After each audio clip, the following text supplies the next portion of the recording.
India film ఇండస్ట్రీలో most awaited సినిమాగా 'పుష్ప 2' ఉన్న సంగతి తెలిసిందే. 2021లో 'పుష్ప' మొదటి పార్ట్ విడుదలైంది.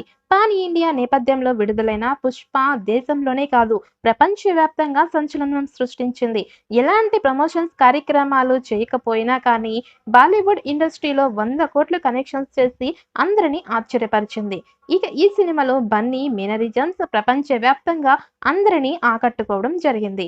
తగ్గేదేలే డైలాగు ఇప్పటికీ కూడా అందరి నోట్లో నానుతోంది. ప్రస్తుతం ఈ సినిమాకి సంబంధించిన షూటింగ్ శరవేగంగా జరుగుతోంది. ఇదిలా ఉంటే 'పుష్ప' మొదటి భాగంలో ఐటెమ్ సాంగ్ 'ఊ అంటావా మామ' పాటతో సమంత వేసిన స్టెప్పులకి ఇండస్ట్రీ షేక్ అయిపోయింది. ఇక ప్రపంచవ్యాప్తంగా ఈ పాటకు మంచి ఆదరణ లభించింది. ఈ క్రమంలో రెండో పార్ట్‌లో కూడా అదిరిపోయే ఐటెమ్ సాంగ్ దేవిశ్రీ ప్రసాద్ ఇవ్వడం జరిగిందట.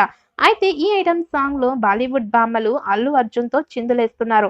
వాళ్ళు మరెవరో కాదు, దిశా పటాని, కృతి సనన్. ఈ పాట షూటింగ్ ప్రస్తుతం హైదరాబాద్ రామోజీ ఫిల్మ్ సిటీలో జరుగుతున్నట్టు సమాచారం. మామూలుగానే సుకుమార్ దర్శకత్వంలో వచ్చే సినిమాకు పాటలు దేవిశ్రీ అదిరిపోయే ఐటెమ్ సాంగ్స్ ఇస్తుంటారు. ఇప్పటిదాకా వీళ్ళ కలయికలో వచ్చిన అన్ని item songs super duper hit అయ్యాయి. 'ఆర్యలో' 'ఆ అంటే అమలాపురం', అలాగే 'ఆర్య 2లో' 'రింగ రింగ' సాంగ్ అప్పట్లో సంగీత ప్రపంచాన్ని ఒక ఊపు ఊపేసింది. ఇప్పుడు అదే రకంగా 'పుష్ప 2లో' ఐటెమ్ సాంగ్ కూడా దేవిశ్రీ ప్రసాద్ ఇవ్వడం జరిగిందట.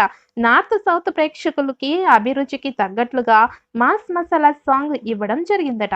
ఈ ఏడాది ఆగస్టు 15వ తేదీన 'పుష్ప 2' సినిమా విడుదల చేస్తున్నట్టుగా ఆల్రెడీ అధికారికంగా ప్రకటన చేయడం కూడా జరిగింది.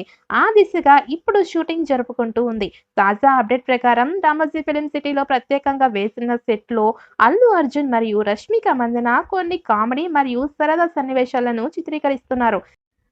సీక్వెల్స్‌లో రష్మిక అలాగే బన్నీ భార్యగా కనిపించనుందని ఈ సినిమా ఆగస్టు 15, 2024 విడుదల కాబోతోందంటూ తెలుస్తోంది.